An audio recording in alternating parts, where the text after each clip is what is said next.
নমস্কাৰ ছাত্ৰ বন্ধুসকল, তোমালোক সকলোকে ক্লাছ 8ৰ অন্য এটা ক্লাছলৈ স্বাগতম জনাইছোঁ। আৰু আজিৰ এই ক্লাছটোত আমি ডিছকাশ্যন কৰিম তোমালোকৰ অষ্টম শ্ৰেণীৰ যি অসমীয়া পাঠ্যপুথিৰ, সেই অসমীয়া পাঠ্যপুথিৰ যিটো 13 নম্বৰ চেপ্টাৰ হোমী জাহাংগীৰ ভাবা। এই যিটো চেপ্টাৰটোৰ কিছুমান প্ৰশ্ন আছে যিখিনি নেকি পৰীক্ষাত প্ৰায় আহিয়ে থাকে। গতিকে তোমালোকে ক্লাছটো সম্পূৰ্ণ শেষলৈকে চাবা, ঠিক আছে? তোমালোকৰ প্ৰত্যেকটো কুৱেশ্যনৰ আনচাৰ ক্লিয়াৰ হৈ যাব। অলৰাইট, তো আমি ষ্টাৰ্ট কৰোঁ ব'লা ক্লাছটো। 1 নম্বৰতে দিছে যে টোপনি পাতল ল'ৰাজনৰ নাম কি? টোপনি পাতল ল'ৰাজনৰ নাম হৈছে হোমী জাহাংগীৰ ভাবা, ঠিক আছে? এখেত এজন ইণ্ডিয়ান মানুহ হয়, এজন চাইণ্টিষ্ট হয়, এজন বৈজ্ঞানিক হয়, ঠিক আছে? গতিকে তোমালোকে হোমী জাহাংগীৰ ভাবাৰ নামৰ লেচনটোত একচুৱেলি হোমী জাহাংগীৰ ভাবাৰ কথাই পঢ়িব লাগিব, গম পাইছা? গতিকে পৰীক্ষাত যদি আহে টোপনি পাতল ল'ৰাজনৰ নাম কি, এই প্ৰশ্নটো যদি আহে তেনেহ'লে 1 নম্বৰ আহিব। আৰু এই প্ৰশ্নটোৰ উত্তৰ তোমালোকে লিখিবা টোপনি পাতল ল'ৰাজনৰ নাম হোমী জাহাংগীৰ ভাবা।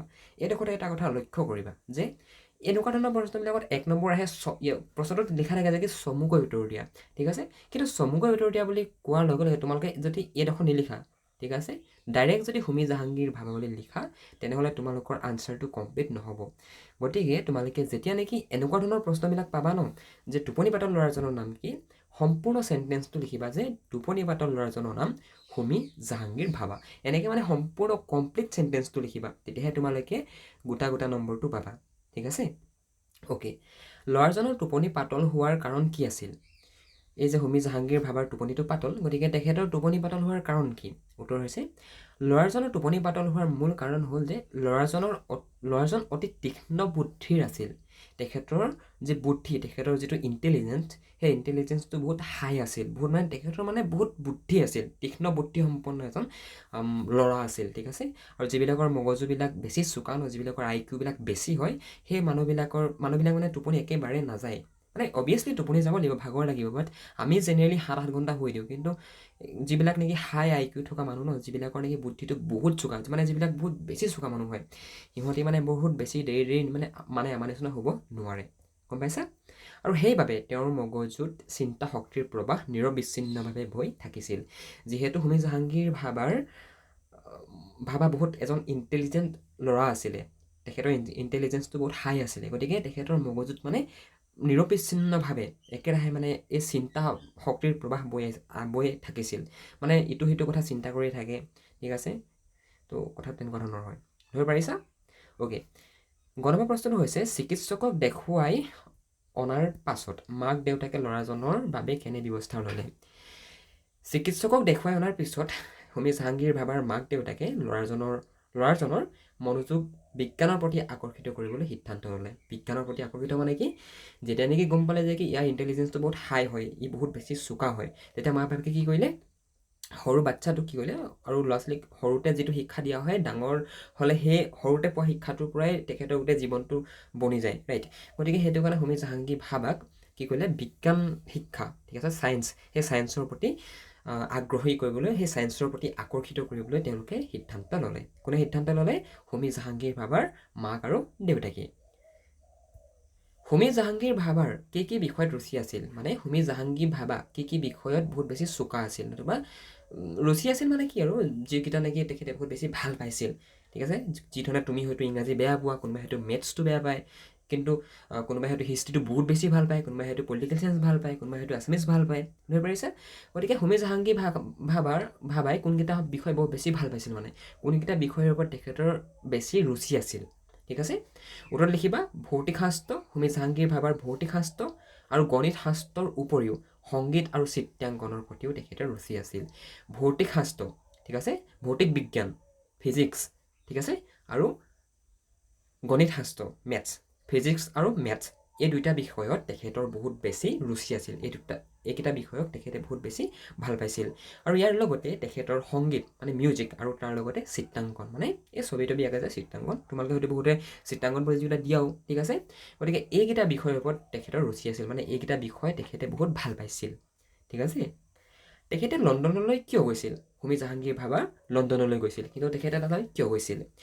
হোমী জাহাংগীৰ ভাবাই ইঞ্জিনিয়াৰিং পঢ়িবলৈ লণ্ডনলৈ গৈছিল। আৰু সেই সময়ত হোমী জাহাংগীৰ ভাবা যেতিয়া জন্মগ্ৰহণ কৰিছিলে, সেই সময়ত মানে আমাৰ ভাৰতবৰ্ষত এই ইঞ্জিনিয়াৰিং পঢ়িবৰ কাৰণে মানে ডাঙৰ ইনষ্টিটিউট নাছিলে, ইঞ্জিনিয়াৰিং পঢ়িবৰ কাৰণে ডাঙৰ ডাঙৰ ইউনিভাৰ্চিটি এতিয়া যিধৰণে আছে ন, এতিয়া IIT গুৱাহাটীও আছে আমাৰ গুৱাহাটীতে, য'ত নেকি এতিয়া দিল্লীৰ পৰাও মানুহ আহি পিনে পঢ়েহি, ঠিক আছে। মানে এতিয়া যেনেকুৱা সুবিধা আছিল মানে তেতিয়া নাছিল, গতিকে তেখেতে সেইটো কাৰণে লণ্ডনলৈ গৈছিল। নেক্সটটো মন কৰা, দুৰাবজী টাটা ষ্টাৰ্টৰ সহায়ত তেখেতে কি অনুষ্ঠান প্ৰতিষ্ঠা কৰে? দুৰাবজী টাটা ষ্টাৰ্টৰ সহায়ত তেখেতে Tata institute of fundamental research নামৰ অনুষ্ঠান প্ৰতিষ্ঠা কৰে। মনত ৰাখিবা অনুষ্ঠানটোৰ নাম কি? Tata institute of fundamental research, ঠিক আছে। ইংৰাজীত লিখিবা, ইংৰাজীত লিখিলে এনেকুৱা ধৰণে হ'ব, মন কৰা মই ইয়াত লিখি দিছোঁ TATA Tata institute of fundamental fundamental research research এনেকৈ লিখিবা। চৰি এইটো স্পেলিংটো ভুলেই হ'ল ৰিচাৰ্চৰ, ঠিক আছে। মানে মই যিডাল পেঞ্চিল ইউজ কৰোঁ, মানে এই পেঞ্চিলডালে মানে সকলোবিলাক লিখিবলৈ দিগদাৰ হয়, মানে ছেটিংটো মিলোৱা নাই মই, ঠিক আছে।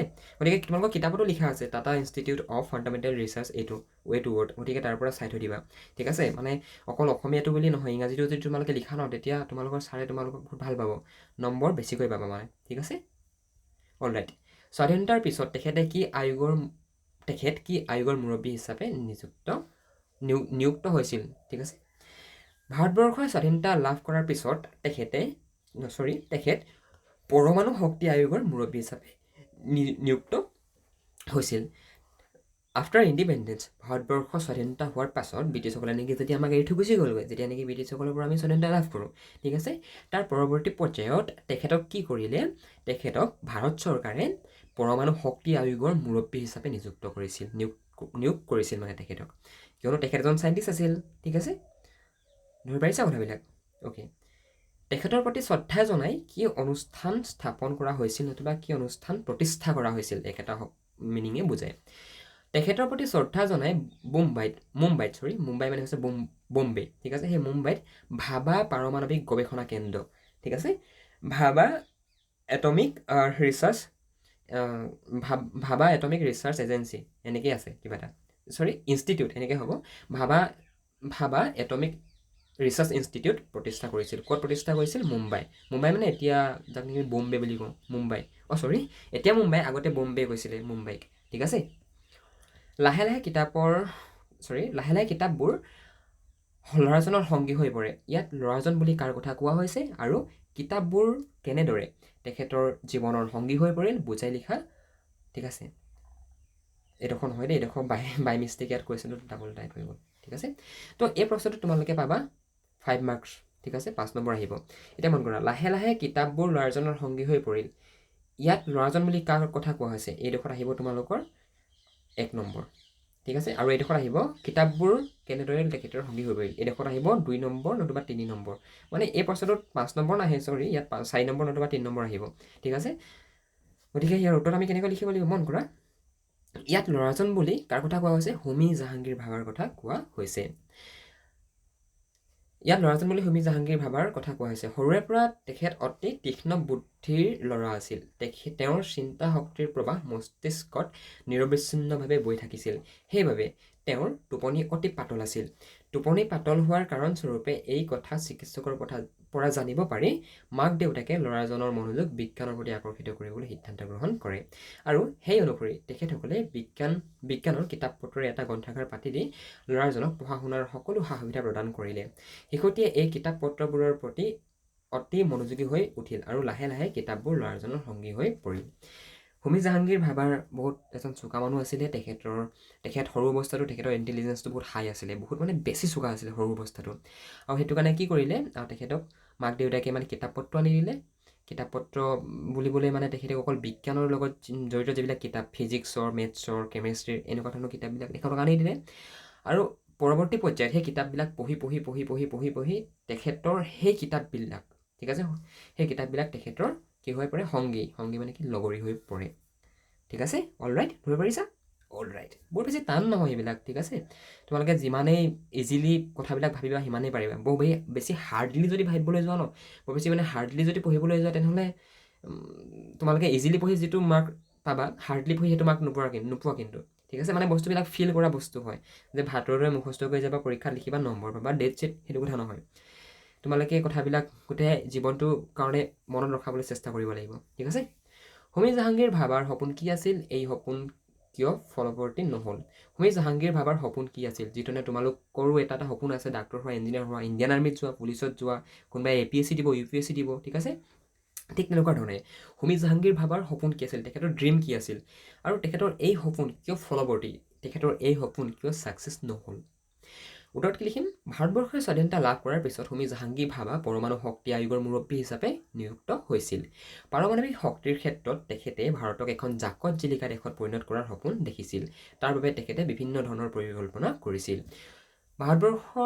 ভাৰতবৰ্ষই স্বাধীনতা লাভ কৰাৰ পিছত হোমী জাহাংগীৰ ভাবাক ভাৰত চৰকাৰে পাৰমাণৱিক শক্তি আয়োগৰ মুৰব্বী হিচাপে নিযুক্ত কৰিছিল আমাৰ ভাৰতবৰ্ষৰ এটমিক এনাৰ্জিৰ যি মুৰব্বী যি অধ্যক্ষ সেই অধ্যক্ষ হিচাপে তেখেতক নিয়োগ কৰিছিল আৰু পাৰমাণৱিক শক্তিৰ ক্ষেত্ৰত তেখেতে মানে ভাৰতবৰ্ষক এখন জাকত জিলিকা দেশত পৰিণত কৰিবলৈ বিচাৰিছিল পাৰমাণৱিক শক্তি মানে কি বুজি পাইছানে বাৰু চোৱা বৰ্তমান সময়ত এই পৃথিৱীত যিমান আধুনিক মৰণাস্ত্ৰ উপলব্ধ আছে মৰণাস্ত্ৰ মানে কি তোমালোকে বম এটমিক বমৰ কথা নিশ্চয় শুনিছা যিটো বম নেকি দ্বিতীয় বিশ্বযুদ্ধৰ সময়ত জাপানৰ নাগাছাকি আৰু হিৰোশ্বিমাত পেলোৱা হৈছিলে আৰু সেই বম পেলোৱাৰ ফলত জাপানৰ অৱস্থা কেনেকুৱা হৈছিল তোমালোকে হয়তো জানা মা দেউতাক সুধিবা নতুবা ঘৰত যদি ককা আইতা আছে সুধিবা ঠিক আছে গতিকে যিহেতু প্ৰত্যেকখন দেশেই পাৰমাণৱিক শক্তিৰ ক্ষেত্ৰত কাম কৰি আছিল সেই সময়ত গতিকে হোমী জাহাংগীৰ ভাবাই আমাৰ নিজৰ ভাৰতবৰ্ষখনো তেখেতে নিজৰ দেশকো কি কৰিছিলে জাকত জিলিকা কৰিব বিচাৰিছিলে মানে তেখেতে নিজৰ দেশকো পাৰমাণৱিক শক্তিৰ ক্ষেত্ৰত আগলৈ আগবঢ়াই নিয়াৰ কথাটো ভাবিছিল মানে ঠিক আছে তেখেতে মানে এইটো সপোন ৰচিছিল পাৰমাণৱিক শক্তিৰ ক্ষেত্ৰত তেখেতে ভাৰতক এখন জাকত জিলিকা দেশত পৰিণত কৰাৰ যি সপোন দেখিছিল সেই সপোন ফলৱৰ্তী হোৱাৰ আগতেই এক বিমান দুৰ্ঘটনাত পতিত হৈ ভাবাই মৃত্যুক সাৱটি ল'ব লগা হৈছিল আৰু সেইকাৰণে তেখেতৰ এই যিটো ড্ৰিম যে ভাৰতবৰ্ষকো এখন পাৰমাণৱিক শক্তিৰ ক্ষেত্ৰত চহকী এখন জাকত জিলিকা দেশ বনাওঁ এই যিটো সপোন এই সপোনটো তেখেতৰ সফল নোহোৱাৰ আগতেই ফুলফিল নোহোৱাৰ আগতেই এক বিমান দুৰ্ঘটনাত দুৰ্ভাগ্যবশতঃ যে এক বিমান দুৰ্ঘটনাত হোমী জাহাংগীৰ ভাবা আমাৰ মাজৰ পৰা গুচি যায় আৰু তেখেতৰ সপোনটো সম্পূৰ্ণ নহ'লগৈ ঠিক আছে কিন্তু এইডোখৰলৈকে বুজি পালা একো নাই অলৰাইট কিন্তু তোমালোকে জানানে বাৰু পৰৱৰ্তী সময়ত আমাৰ ভাৰতবৰ্ষৰ কোনজন মহান ব্যক্তিয়ে কোনজন মহান চাইণ্টিষ্টে ভাৰতবৰ্ষকো পাৰমাণৱিক শক্তিৰ ক্ষেত্ৰত আগবঢ়াই নিছিল তেখেতৰ নামটো হৈছে আমাৰ সকলোৱে শ্ৰদ্ধাৰ ডক্টৰ APJ আব্দুল কালাম ঠিক আছে APJ আব্দুল কালামৰ বিষয়ে তোমালোকে ক্লাছ 9ত পাবা ঠিক আছে চ' কথাটো মনত ৰাখিবা ঠিক আছে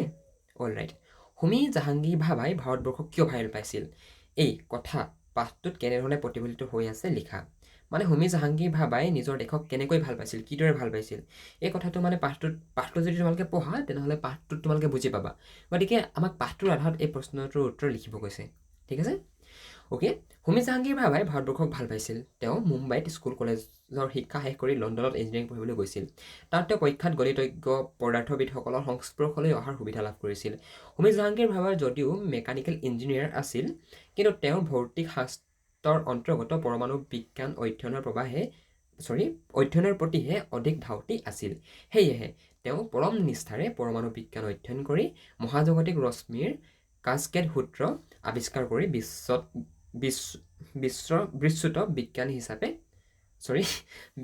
প্ৰতিষ্ঠিত এনেকৈ লিখিবা হা বিশ্ব বিস্তৃত নিলিখিবা মেবি এইটো শব্দ অভিনন্দন নাই চাগে ভুলকৈ টাইপিং হ'ল বিশ্ব প্ৰতিষ্ঠিত লিখিবা ঠিক আছে বিশ্ব প্ৰতিষ্ঠিত বিজ্ঞানী হিচাপে পৰিগণিত হৈছিল হোমী জাহাংগীৰ ভাবাই বিদেশত থাকিয়েই সুখেৰে দিন কটাব পাৰিলেহেঁতেন কিন্তু এই দেশলৈকে তোমালোকক মই এক্সপ্লেইন কৰি লৈছোঁ মন কৰা যে হোমী জাহাংগীৰ ভাবাৰ এজন ইঞ্জিনিয়াৰিং ষ্টুডেণ্ট আছিল আৰু তেখেতে সেই ইঞ্জিনিয়াৰিং পঢ়িবৰ কাৰণে ক'ত গৈছিল লণ্ডনত গৈছিল আৰু সেই লণ্ডনত যোৱাৰ পিছত তেখেতে কি হ'ল তেখেতৰ লগত তেখেতে বিখ্যাত পদাৰ্থবিদসকলক বিখ্যাত গণিতজ্ঞ তেওঁলোকৰ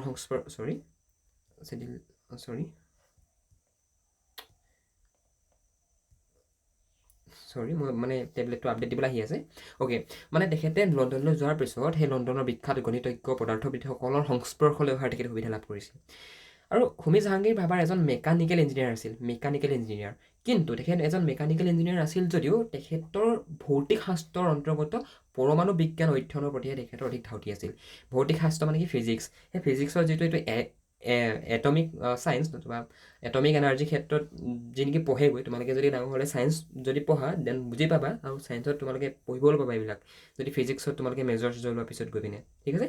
গতিকে তেখেতৰ মানে এই পৰমাণু বিজ্ঞানৰ প্ৰতিহে তেখেতৰ ধাউতিটো অধিক আছিল। আৰু সেইটো কাৰণে তেখেতে কি কৰিছিলে, তেখেতে নিজেই পৰম নিষ্ঠাৰে পৰমাণু বিজ্ঞান অধ্যয়ন কৰি মহাজাগতিক ৰশ্মিৰ কাস্কেড সূত্ৰ, এই সূত্ৰটোৰ নাম আহি থাকে হা, কাস্কেড সূত্ৰ আৱিষ্কাৰ কৰি বিশ্ব প্ৰতিষ্ঠিত বিজ্ঞানী হিচাপে পৰিগণিত হৈছিল। আৰু হোমী জাহাংগীৰ ভাভাই কি কৰিছিলে, কাস্কেড সূত্ৰ আৱিষ্কাৰ কৰি নিজকে মানে বিশ্ব প্ৰতিষ্ঠিত বিজ্ঞানী হিচাপে নিজকে মানে প্ৰতিষ্ঠিত কৰিছিল, ঠিক আছে।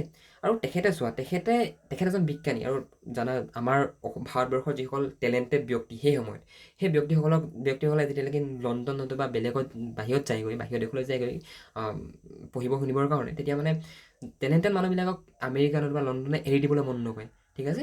গতিকে হোমী জাহাংগীৰ ভাভাই যদি বিচাৰিলে হয়, তেনেহ'লে তেওঁ লণ্ডনতে থাকি পিনে এটা জাকত জিলিকা এটা বহুত হাই লেভেলৰ লাইফ এনজয় কৰিব পাৰিলে হয়, ঠিক আছে। কিন্তু তেখেতৰ নিজৰ দেশৰ প্ৰতি থকা যি কৰ্তব্য, যি দায়বদ্ধতা, তাৰ বাবে তেখেতে 1940 চনত ভাৰতবৰ্ষলৈ কি কৰিলে, আকৌ পুনৰ ঘূৰি গুচি আহিলে। তেতিয়াৰ পৰাই এই মহান বিজ্ঞানীজনাই নিজৰ দেশৰ উন্নতিৰ বাবে আহুপুৰুষাৰ্থ কৰিছিল। দুৰাবাজী টাটা ষ্টাৰ্টৰ সহায়ত ভাবাই Tata institute of fundamental research প্ৰতিষ্ঠা কৰিছিল। টাটা ইনষ্টিটিউট মানে গম পাইছা, এতিয়া যিটো আমি টাটা ইণ্ডাষ্ট্ৰি পাওঁ, ৰতন টাটা শুনিছা।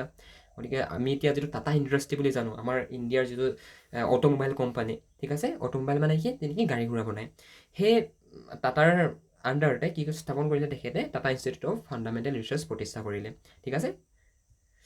ভাৰতবৰ্ষই স্বাধীনতা লাভ কৰাৰ পিছত ভাবাই পৰমাণু শক্তি আয়োগৰ মুৰব্বী হিচাপে নিযুক্তি লাভ কৰে, আৰু পাৰমাণৱিক শক্তিৰ ক্ষেত্ৰত তেওঁ ভাৰতবৰ্ষ এখন জাকত জিলিকা দেশত পৰিণত কৰাৰ সপোন দেখিছিল, যদিও সেই সপোন পূৰণ হোৱাৰ আগতেই এক বিমান দুৰ্ঘটনাত তেখেতৰ মৃত্যু হয়, ঠিক আছে, ধৰিব পাৰিলে। All right. তো ভাবাৰ এই যি সপোন, ভাবাই যি ভাবিছিল যে মই ভাৰতবৰ্ষকো এখন জাকত জিলিকা দেশ কৰিম পাৰমাণৱিক এনাৰ্জিৰ ক্ষেত্ৰত, কিন্তু তেখেতৰ সপোনটো পূৰণ নোহোৱাৰ আগতেই দুৰ্ভাগ্যবশতঃ তেখেত এক বিমান দুৰ্ঘটনাত মৃত্যুবৰণ কৰে, মৃত্যু হৈ যায় তেখেতৰ। আৰু পৰৱৰ্তী পৰ্যায়ত আমাৰ সকলোৱে শ্ৰদ্ধাৰ ডক্টৰ APJ আব্দুল কালাম ছাৰে তেখেতৰ এই যিটো ড্ৰিম, এই ড্ৰিমটো ফুলফিল কৰিছিল, ঠিক আছে। So' thank you so' much. I think তোমালোকে বুজি পালা, পৰীক্ষাত এইখিনি প্ৰশ্ন আহিব, বহুত বেছি ভিতৰৰ প্ৰশ্ন নাহে, যিখিনি দেখাল সেইখিনি আহিব পৰীক্ষাত, ঠিক আছে। তো থেংক ইউ ছ' মাছ। যদি ভাল পালা বন্ধু বান্ধৱীকো শ্বেয়াৰ কৰিবা আমাৰ এপটো, ঠিক আছে। তো থেংক ইউ, বেলেগ এটা ক্লাছত লগ পাম, বাই বাই।